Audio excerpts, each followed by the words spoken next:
Lingap kapatid. Isang oras na makabuluhang talakayan ng iba't ibang usapin ng pamilya, barangay, pamahalaan at iba pa.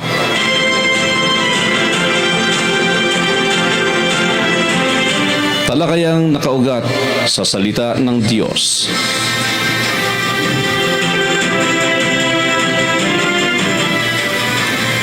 Lingap kapatid. Halina't samahan sina Brother Ben Amba at Pastora Edith Lim.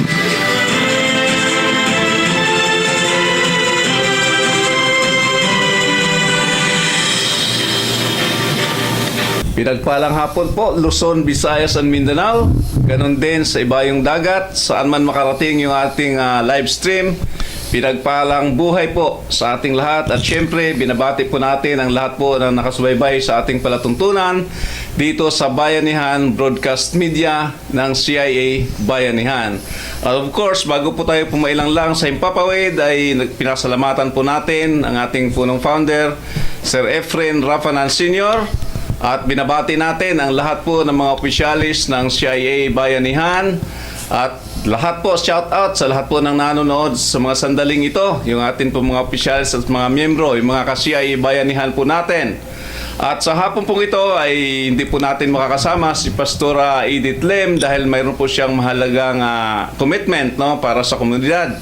Ganun pa man ay dalawa naman ang pumalit sa. Mayroon po tayong bisita sa hapong ito na siya ang atin pong katalakayan sa atin pong paksa na kung saan napakahalaga at napapanahon sapagkat tayo po nga po ay pumapasok na sa panahon ng pangangampanya ng eleksyon at dapat naman bilang tayo ay mga may karapatan ng maghalal ng mga dapat manungkulan sa bayan ay dapat masuri po nating mabuti yung mga bawat kandidato. Kaya po ay atin pong talakayin sa hapong ito yung patungkol sa integridad at katapatan. Pero bago tayo dumako doon sa atin pong paksain, mahalaga po na sa atin munang sarili magkaroon tayo ng refleksyon at babalikan po natin ano ba talaga yung sinasabing integridad at katapatan o honesty sa buhay natin. Kasi nung ako elementarya pa, narinig ko na yung sinasabi ni William Shakespeare,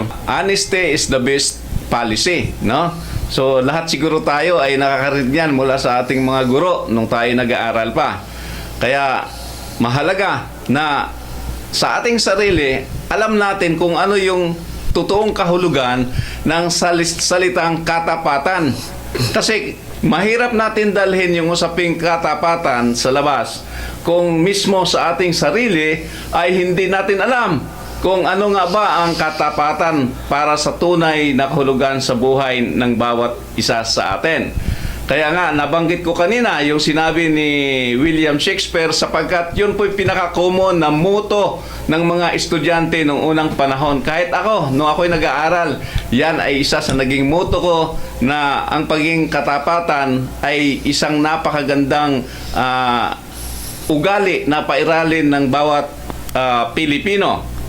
So, since ang atin pong programa ay nakaugat sa salita ng Diyos, tutunghayan po natin yung sinasabi ni San Pablo sa sulat sa Epeso, Kabanata 4, ang talata po ay 25. Itakwil na natin ang pagsasalita ng kasinungalingan at ang bawat isa ay dapat magsalita ng katotohanan.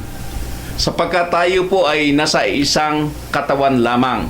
Sa pamilya, isang katawan po tayo. Kung hindi natin pinairal yung katapatan sa loob ng pamilya, sanga-sanga nito ng maraming problema. Pag tayo ay nasa trabaho, kung wala tayong katapatan doon sa ating pinapasukan, magkakaroon ng malaking epekto ito sa pangkalahatan at magdudulot ito ng pagkaroon ng pagkahati-hati o factionism doon sa loob ng tanggapan. Kung tayo naman ay nasa simbahan, ganun din. Kung hindi tayo magsasalita ng totoo at pinairal natin yung pagsisinungaling, ay hindi rin po maganda yan sapagkat yan din po ay pag-uugatan ng hindi pagkakaunawaan sa loob ng simbahan. At kung dadalhin naman natin ito sa pamayanan, sa lugar na kung saan tayo napabilang, sabihin na natin sa barangay, liitan natin sa sityo na lang, o liitan pa natin mismong doon sa kalye na kung saan tayo napapabilang, kung yung mga nagaganap ay hindi tayo magsasalita ng katotohanan. Kaya nga, ang sabi po ng isang Ghanaian proverb, ang isang kasinungalingan ay sumisira ng libong katotohanan.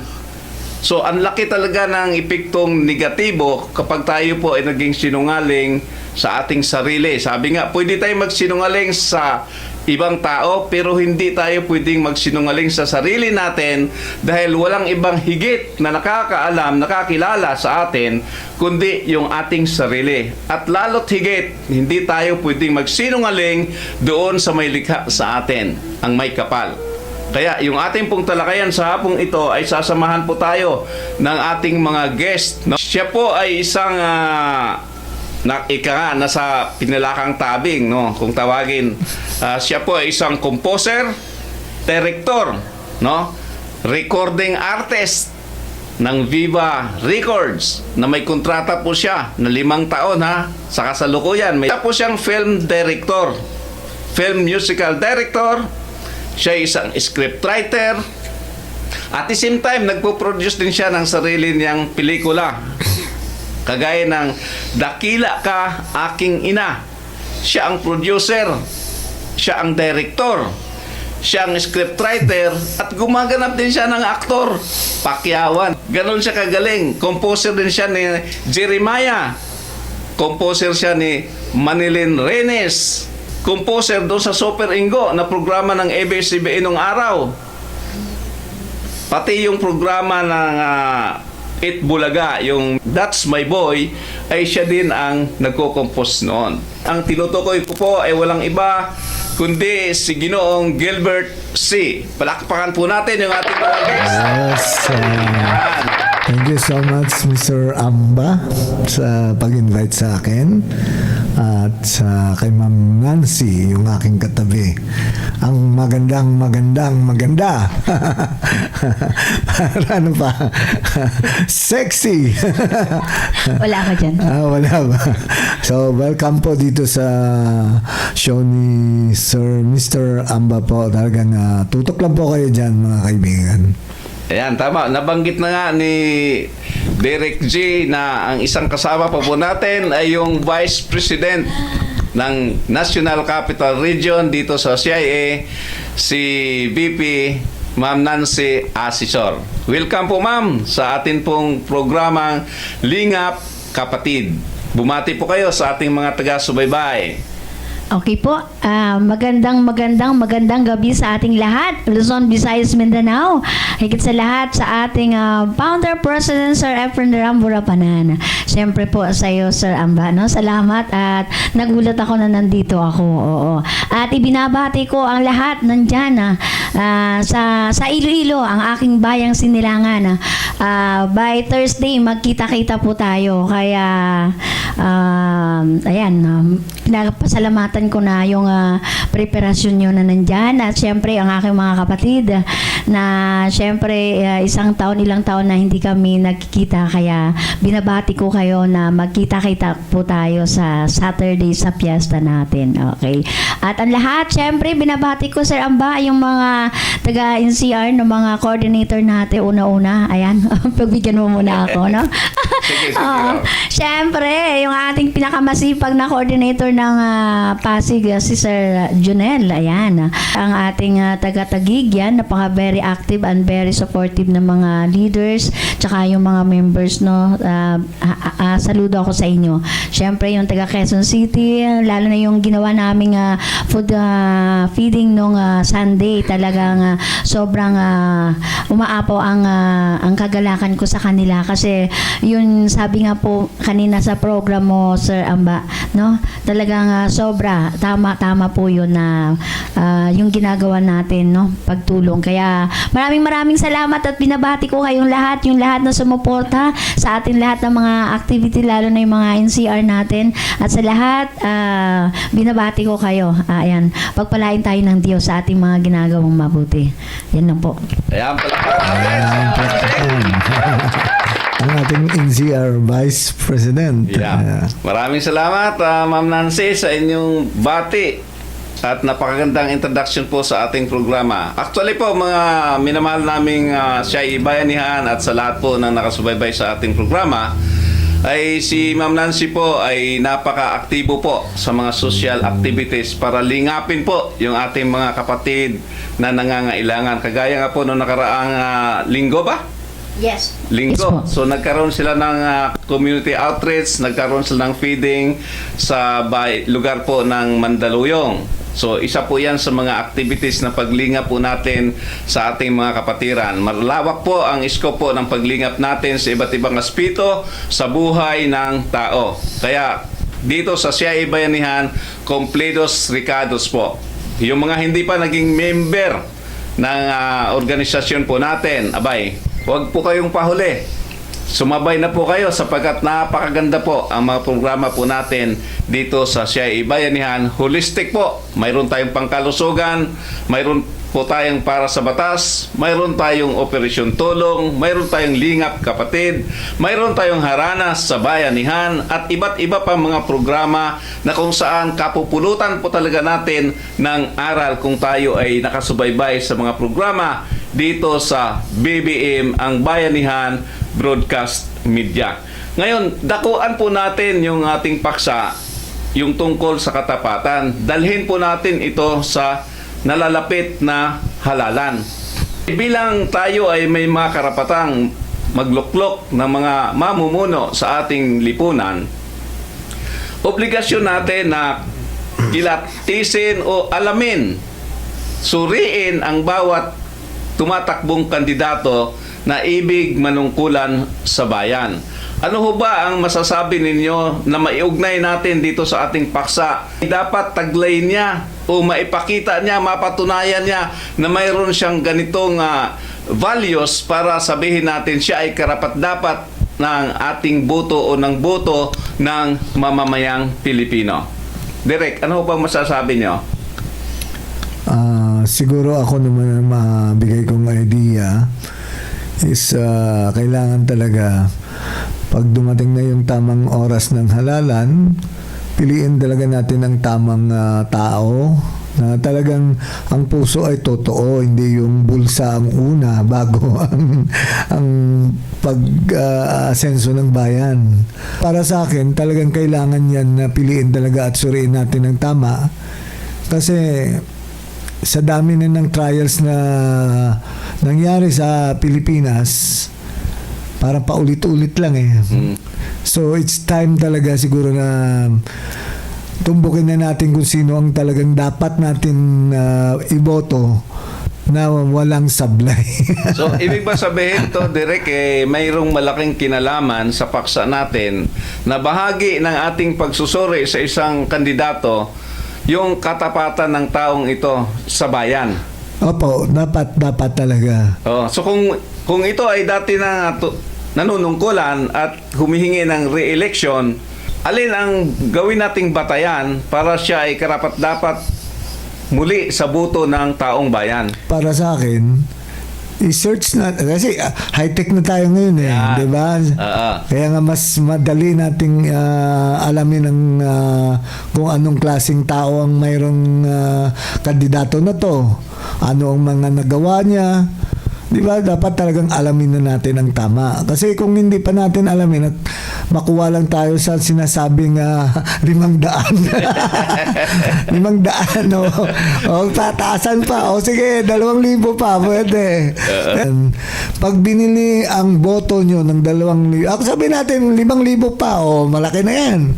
Pero tandaan nyo, pag nabili ang boto nyo na ang nakaupo ay walang puso talaga na mag-serbisyo, kundi una ang bulsa bago bayan, Hindi dapat talaga mangyari yan. I'm 54 years old, so di ko hanggang pagtanda ko, ang corruption ay corruption talaga. Pero hanggat maiwasan natin, piliin na talaga natin ang tama. Teka, Direk.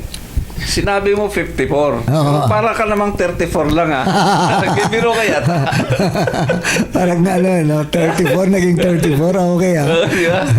So, sige nga, pakinggan natin si Ma'am Nancy. Ano Ayan, sa okay, loob? oh. Ano opinion niyo tungkol doon sa pagsusuri natin ng mga nakarapat-dapat ng mga manungkulan sa ating bayan?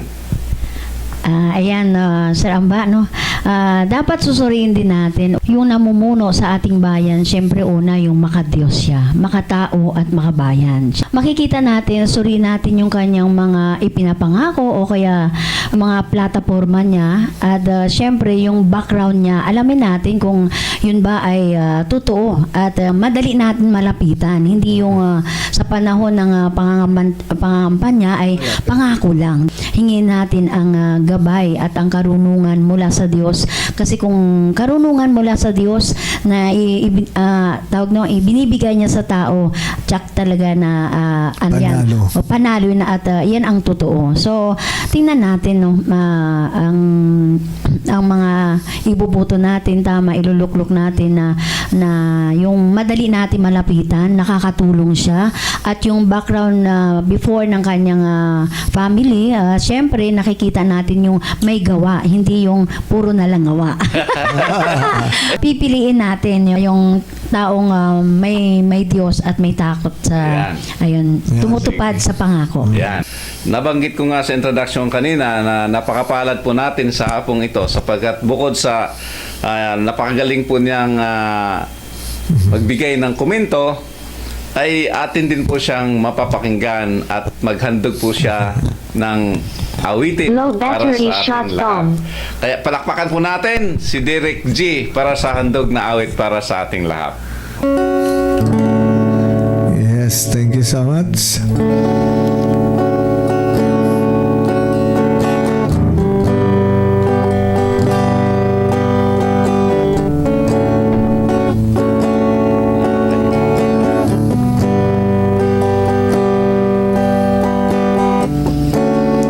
Ako'y nag-iisa at walang kasama. Di ko makita ang tunay na pag-asa.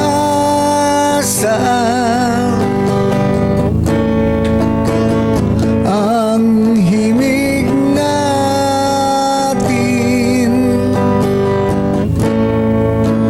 ay inyong awitin upang tayo'y magsama-sama sa langit ng pag-asa. Ako'y may kaibigan at siya'y nahirapan.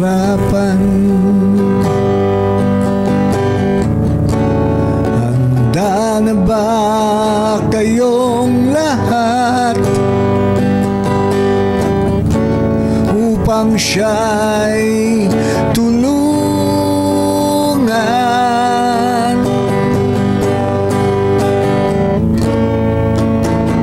Ang himig natin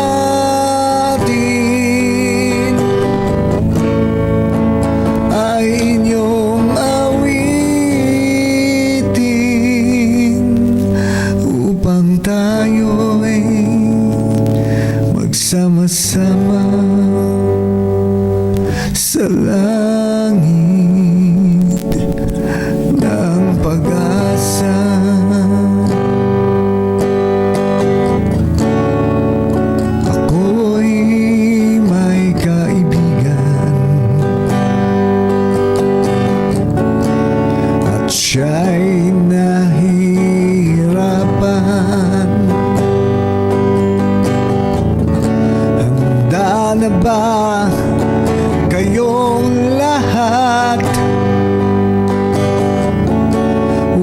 nang siya'y tulungan.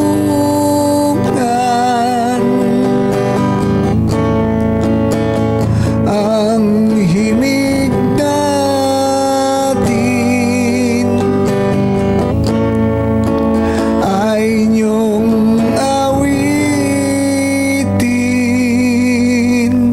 upang tayo'y magsama-sama sa langit ng pag-asa.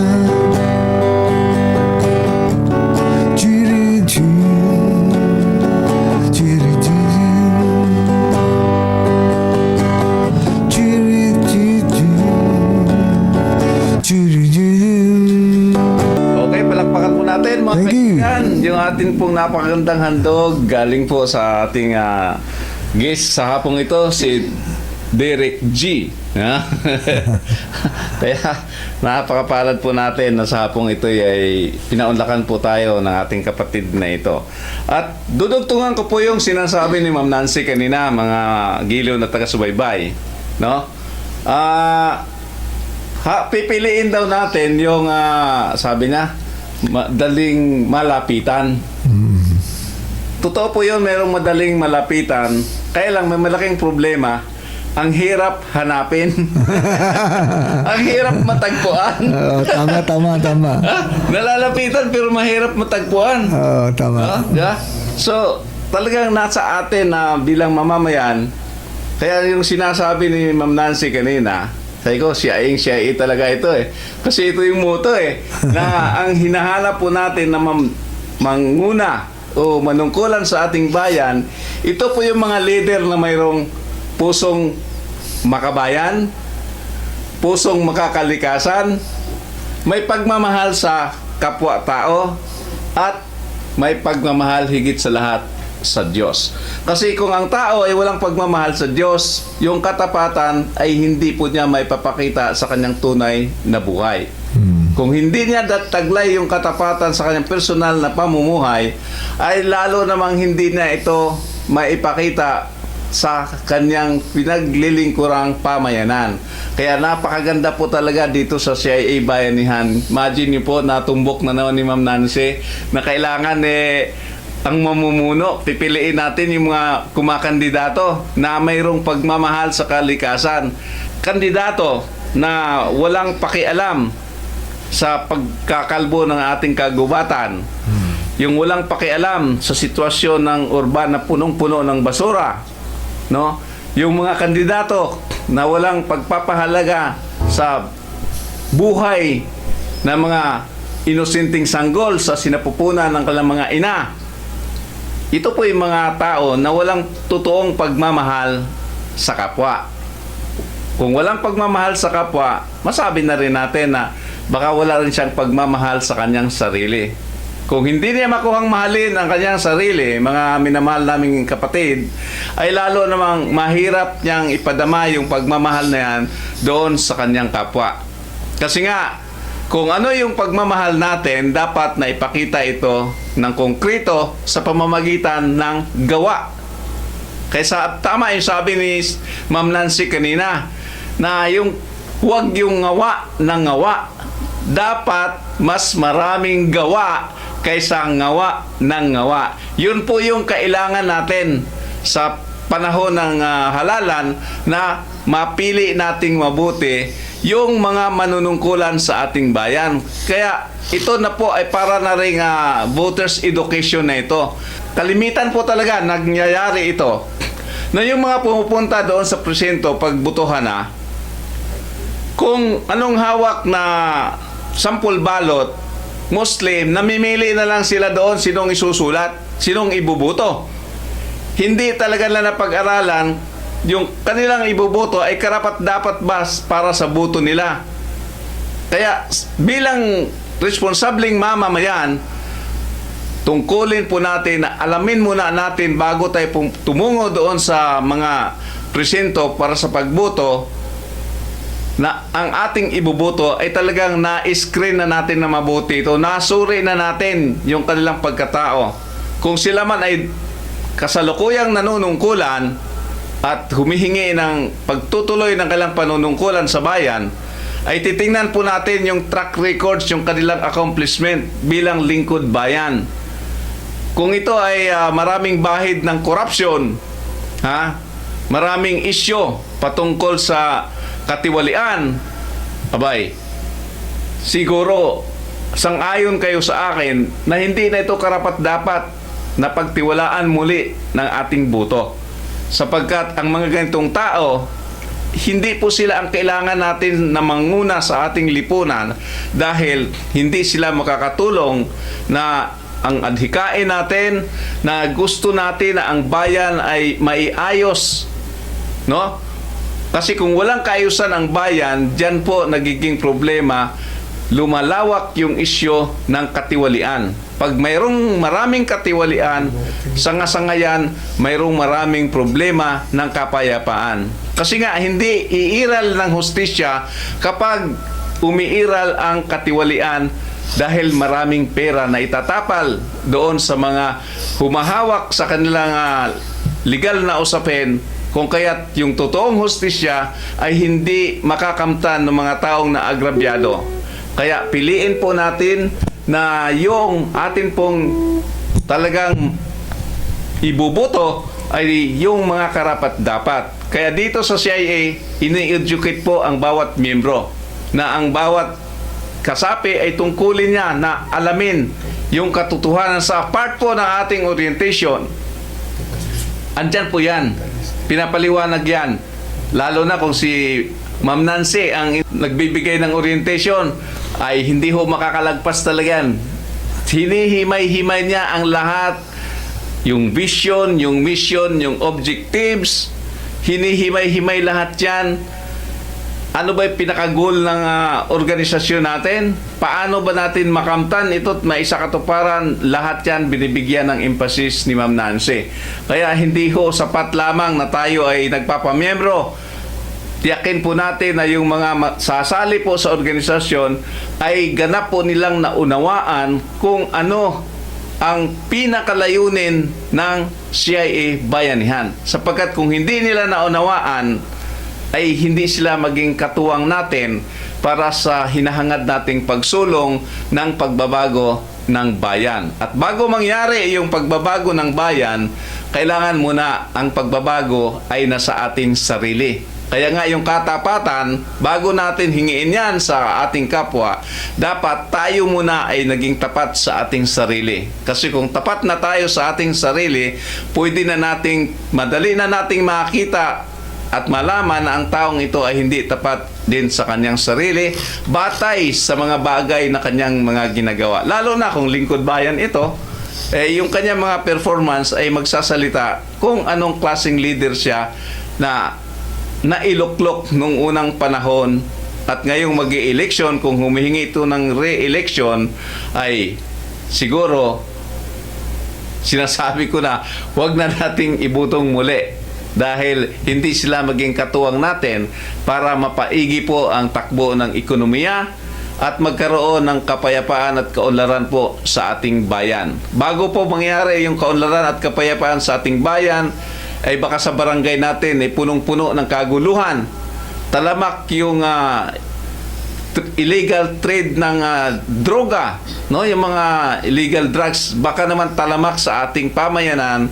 Tapos nagsawalang kibo tayo, kaya nga tayo ay naging kasapi ng CIA para maging bahagi po tayo sa solusyon ng mga problema ang ating nalalaman. Kaya yung atin pong kamalayan ay dapat po iparating po natin yan at mayroong action sa ating sarili.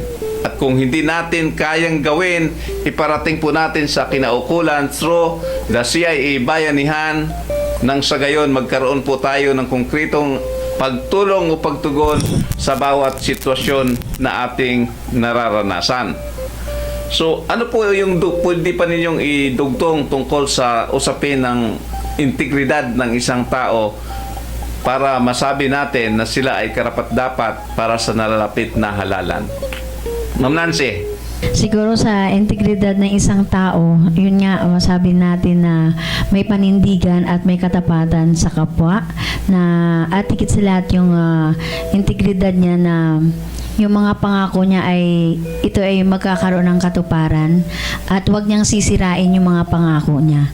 Tutuparin niya. At sabi nga natin kanina, yung sinabi mo, sir, na yung taong madaling malapitan at huwag magtatago. Siyempre, yun po, yung ibig sabihin yung huwag niyang sisirain yung integridad niya. Pagbuto natin at pagpili natin ay hindi pwede nating pabilhin sa kanila. Kasi pag ipinagbili mo na, ay wala ka ng karapatan para magreklamo o kaya mga tuwiran pa kasi nabayaran ka na. No? So, ibig sabihin, kailangan na tayo din na mga simpleng mamamayan, magkaroon din tayo ng integridad sa ating sarili na wag tayong padadala sa, sabi nga, minsan sa tukso o kaya sa alok ng mundo, kundi mayroon tayong integridad at magkakaroon tayo ng katapatan, higit sa lahat yung may takot tayo sa Diyos, na may pusong tapat at pusong mapagmahal sa kapwa. Yun lang po ang masasabi ko sa iyo, Sir Amba. So, iugnay natin ito sa salita ng Diyos, no? Sa unang Timoteo 6:4, na yung taong hindi tapat sa kanyang sarili, ito yung mga taong mayayabang. Mayayabang. Mahilig makipagtalo. No? Gusto nila ay lagi silang tama. Kahit hindi tama, tama pa rin. Pag hindi ka tumigil yan, tatamaan kita. Yan sabi niya. So parang masyadong demanding. As if talagang tamang-tama sila, pero sa totoo lang, hindi. Ito yung mga taong mahilig mangutya sa kapwa. No? Nagbibintang. Ang pagbibintang kasi, isa yan sa tinatawag nilang cover up doon sa taong may ginagawa. Dahil sabi nila, yung magnanakaw daw ay takot sa kapwa magnanakaw. Kaya yung isang tao na nagbibintang ng katiwalian sa kanyang kapwa, ito po yung tao na punong-puno ng katiwalian din sa kanyang buhay, lalo na kung siya ay lingkod bayan. Kaya pag panahon na ng malapit ng eleksyon, gumagawa na yan ng tinatawag na demolition team. Gamit ang social media, mga mainstream media, o ano pa mga ginagamit para mapabilis yung paninirang puri sa kanyang katunggali sa posisyon ng politika.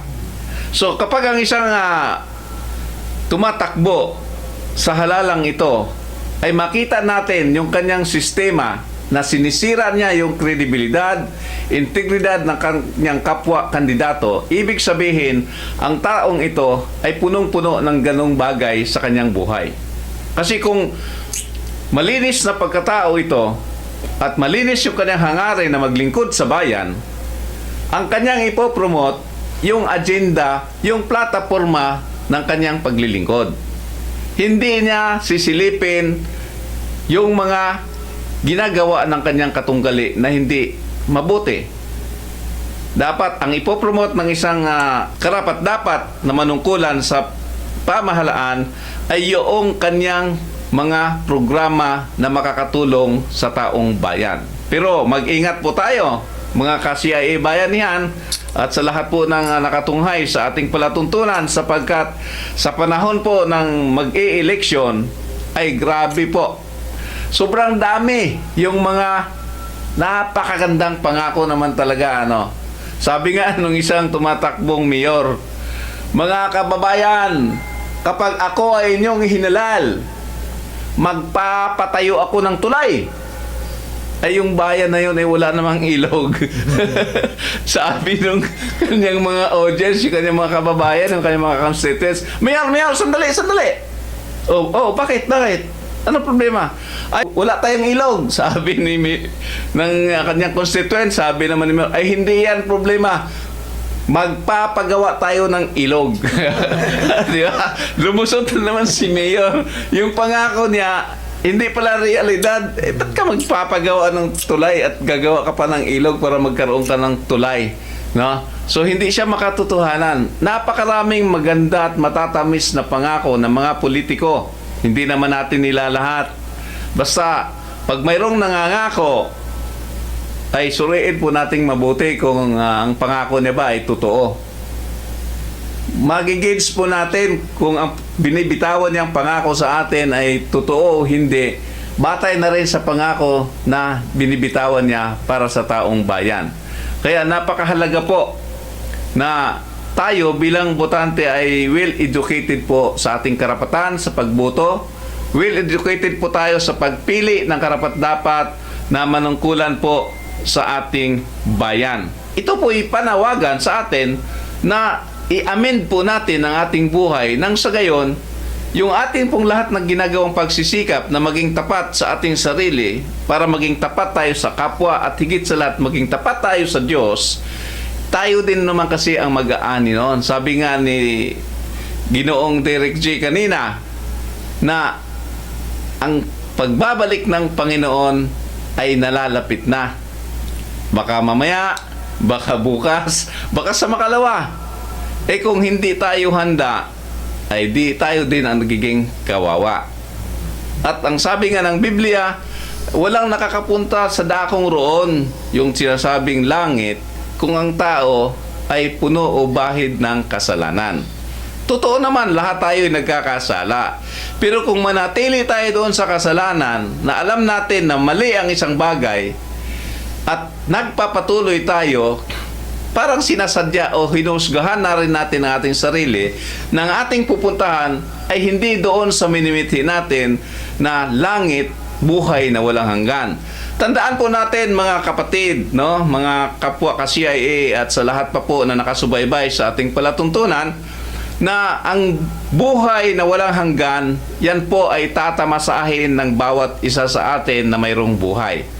Hindi lang po yung taong matuwid, banal, ang mayroong buhay na walang hanggan. Lahat po tayo ay mayroong tinatawag na buhay na walang hanggan. Ang buhay po kasi ay isang eternidad. Subalit, magkakaiba lang po tayo ng hantungan.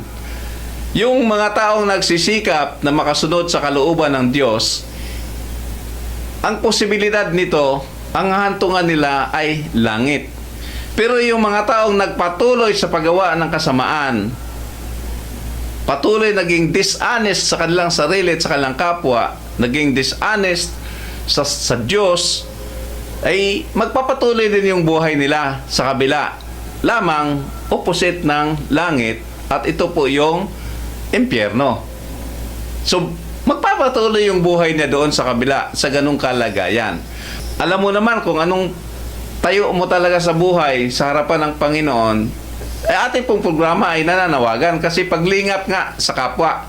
Hindi lang tayo maglingap sa pisikal, sa material, sa pinansyal, lalo't higit lilingapin natin ang kapwa sa aspeto espiritual sapagkat ito po ang magtutuloy doon sa buhay na walang hanggan. Kaya dito po sa CIA Bayanihan, mayroong ganitong programa. Tuwing araw po ng Lunes, mayroon po tayong ginaganap na interfaith fellowship dito na ibig sabihin, kahit ano ang iyong pananampalataya, ay malaya kang makiisa sa ating ginaganap dito na fellowship prayer meeting. Sabi ko nga kanina, holistic po ang approach natin dito sa organisasyong ito. Mula sa spiritual, material, financial, psychological, emosyonal, kasi mayroon tayong mga, kaya kasama ang emosyonal, psychological, dahil mayroon po tayong mga counselor, yan. Mayroon kasi tayong mga counseling. Yung nangangailangan dyan ng counseling, yung mga nagbe-break up, no? Yung mga relasyon na parang, para bagang hiwalay kung hiwalay. Ano yung hiwalay na yun? Yung Nikolay sa puti. Diba? Sa atin pong pagpapatuloy, mga minamahal, hinga natin muli ng isa pang awitin ng atin pong guest sa hapong ito. Pwede pa ba, Direk? Oo, sige. Isa pang awitin para po sa ating mga tagapanood ng ating programa. Okay, maraming salamat, Direk. Ano nga pala awitin niyo, Direk? Wonderful Tonight na lang. Yeah, Wonderful Tonight. Naku, napakasarap naman pakinggan yan. Wonderful talaga ang ating gabi ngayon sapagkat kasama natin si Direk at saka Sister Nancy at kayong lahat po na nakasubaybay sa ating palatuntunan.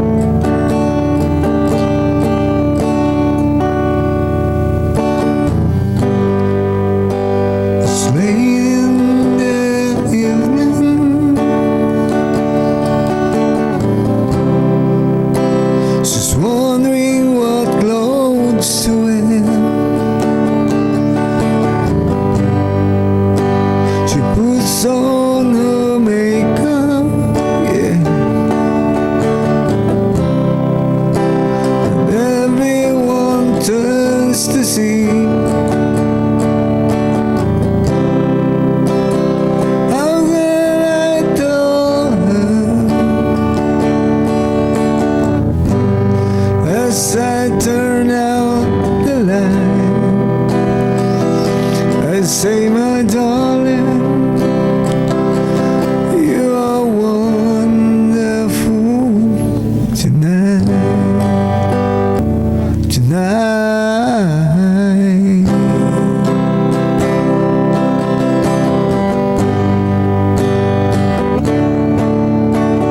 Yan, maraming salamat, Derek Gilbert C. Napakaganda po yung kanyang awitin, Wonderful Tonight by Eric Clapton. Clapton. Yan. Nawala ko. Diba, palakpakan po natin, naglobat yung ating ano rito. Nawala yun. Naglobat eh. so bago pa tayo magtapos, siyempre, pasalamatan po natin yung ating mga kasama sa technical side, si Sir Bilog at saka si Mami. Dahil kung wala sila, ay hindi din tayo makaprograma po dito sa studio ng BBM. At bago po tayo magtatapos, gusto ko pong bigyang diin lang yung kung gaano ka bagsik kapag ang tao ay hindi naging tapat sa Diyos. Noong unang panahon, itong si Ananias at saka si Sapphira, matatagpuan po natin at mababasa ito sa Aklat ng Mga Gawa. Ang kabanata po ay 5, ang talata ay 5. Itong si Ananias at si Sapphira ay mag-asawa. Ngayon, nangako sila sa Diyos na tutulong sa iglesia. Yung kanilang property ay ibibinta nila at ang lahat ng pinagbintahan noon ay kanilang ibibigay sa iglesia. So, ibininta na.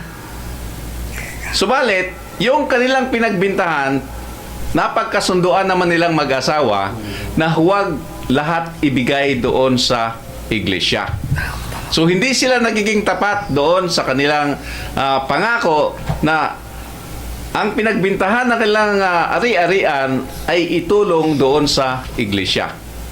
Nung itong si Ananias ay humarap na kay Pedro at nagbigay ng kanilang napagbintahan, si Pedro na puspos ng banal na espiritu ay alam niya na nagsisinungaling itong si Ananias. Kaya tinanong niya, Ananias, ito lang ba talaga ang napagbintahan ng iyong ari-arian? Sabi ni Ananias, opo, yan lang po talaga ang napagbintahan ng ari-arian namin. Nung sabihin ni Pedro sa kanya, bakit ka nagsisinungaling sa banal na espiritu? Dahil sa nagsisinungaling ka, ikaw ay mapaparusahan. On the spot po, bumagsak si Ananias at namatay. Ganun po, grabe ang epekto ng isang taong nagsisinungaling sa Panginoon. Sabi ko nga kanina, magsinungaling ka sa iyong sarili, nadadaya mo kahit papaano.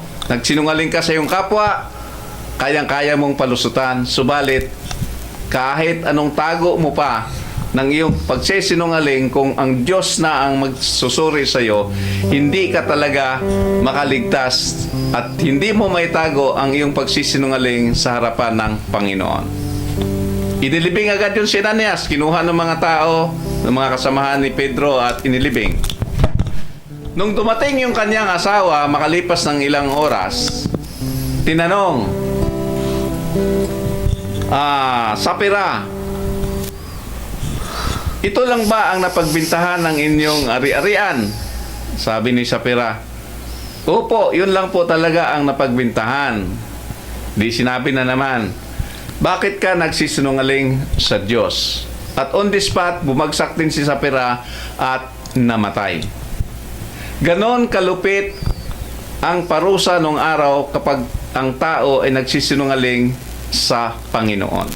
Tayo ay nananawagan na kung ikaw ay nabubuhay sa pagsisinungaling, sa hindi pagiging tapat sa iyong kapwa, sa iyong sarili at higit sa lahat sa Diyos, ito po yung tamang panahon. Hindi bukas, hindi mamayang gabi, kundi ora mismo sa mga sandaling ito na narinig mo ako na nagsasalita dito sa studio, sa programa ng Lingap Kapatid, ay yumuko ka o lumuhod ka sa Diyos at humingi ng tawad sapagkat hindi natin alam hanggang ilang minuto pa, hanggang ilang oras pa, mayroon tayo sa mundong ibabaw. Walang nakakaalam. Kaya huwag nating hintayin, baka hindi na natin maratnan. Ngayon pa, binigyan tayo ng oportunidad ng Panginoon para i-amend po natin ang ating buhay. Diyan po tayo nagtatapos, mga minamahal naming kapatid, at sa atin pong programa ay kami po ay lubos na nagpapasalamat at atin pong pakinggan ang huling pananalita ng atin pong bisita, si Ginoong Gilbert C. Kung siya ba ay aawit muli para sa ating lahat o magpaalam, ganon din si Ma'am Nancy Bulina. Yes, pero kakanta ako kasi maganda yung yung topic natin is about kung about sa pag dapat talaga honest, being real person, dapat honest tayo, di ba? Amen. So dahil pag nagsisinungaling ka talagang sa mata ni Lord, hindi pwede. Amen. So may naisip akong kanta para niyan. Ang bilis ni lyric talaga, no? Composer, eh. Bless the Lord of my soul, oh my soul, worship His holy name. Seems like never before, oh my soul, I worship Your holy name. The sun comes up, it's a new day dawning. It's time to sing your song again. Whatever may pass and whatever lies before me, it may be singing when the evening comes. Bless the Lord of my soul, oh my soul, worship His holy name. Seems like never before, oh my soul, I worship Your holy name.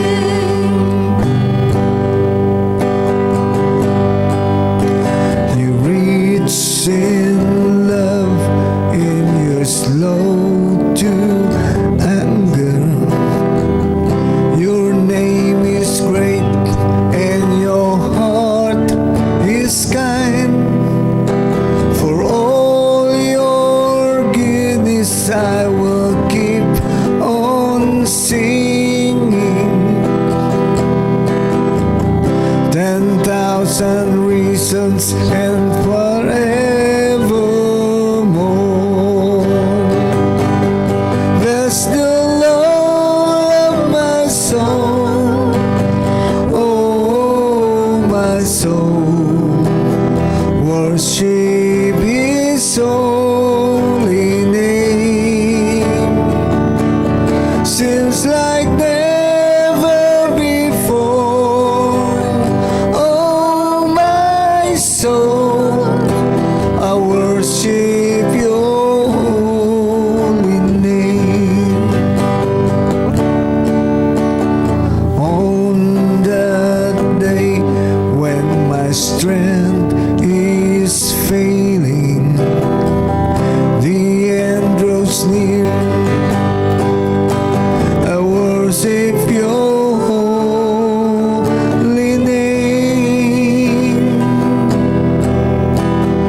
only reigns. So, Amen. maraming salamat po, Ginoong Gilbert C. sa pagpapaunlak po dito sa palatuntunan. Lingap, kapatid, ganun din kay si Ma'am Nancy, yung ating VP po ng NCR. At lalo naman sa atin po nga punong founder, Honorable Efren Rambo Raparan Sr. na siya po nga founding chairman po dito sa CIE Bayanihan. At sa lahat po ng ating mga kasamahan dito po sa admin staff po, maraming salamat sa ating pong technical side. Ma'am May at saka Sir Bilog, maraming salamat dahil po sa inyong pag-antabay po dito po sa ating programa. At bago po tayo ganap na magwakas at magpaalam po sa ating palatuntunan, ay mag-alay tayo ng munting dasal, panalangin bilang pasasalamat po sa ating Panginoon. Samahan po ninyo kami mga kapatid. O dakilang Diyos, amang makapangyarihan sa lahat na may gawa ng langit at lupa, Ikaw ang may likha sa bawat isa sa amin at Ikaw ang may akda ng lahat ng mga bagay na aming kailangan sa bawat araw. Nagpapasalamat po kami ng lubusan sa pagkakataong ito sa buhay na tinataglay ng bawat isa. Salamat sa oportunidad na kami ay makapag-ere dito sa CIE Bayanihan, ang BBM Broadcast Media. At sa lahat po ng mga nanood, dalangin po namin, Ama, na abutin sila ng iyong pagpapala, na sa gabing ito ay maranasan namin uli ang isang mapayapa at mahimbing na pagtulog sa magdamag. Iadya kami sa lahat ng uri ng kapahamakan at karamdaman bilang kayo ang aming muog at anggulan sa lahat ng panahon. Patuloy na kaming mabalot sa makapangyarihang dugo ng anak na si Jesus ng Nazaret upang ang lahat ng gawa ng kadiliman ay hindi magtatagumpay sa buhay ng bawat isa sa amin. Ang lahat pong ito ay aming samot dalangin sa pangalan ni Kristo, ang aming tagapagligtas.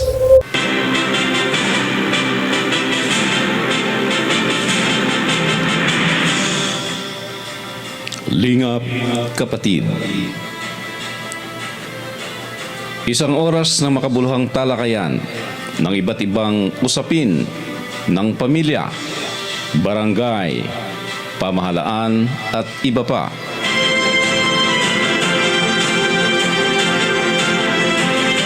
Talakayang nakaugat sa salita ng Diyos.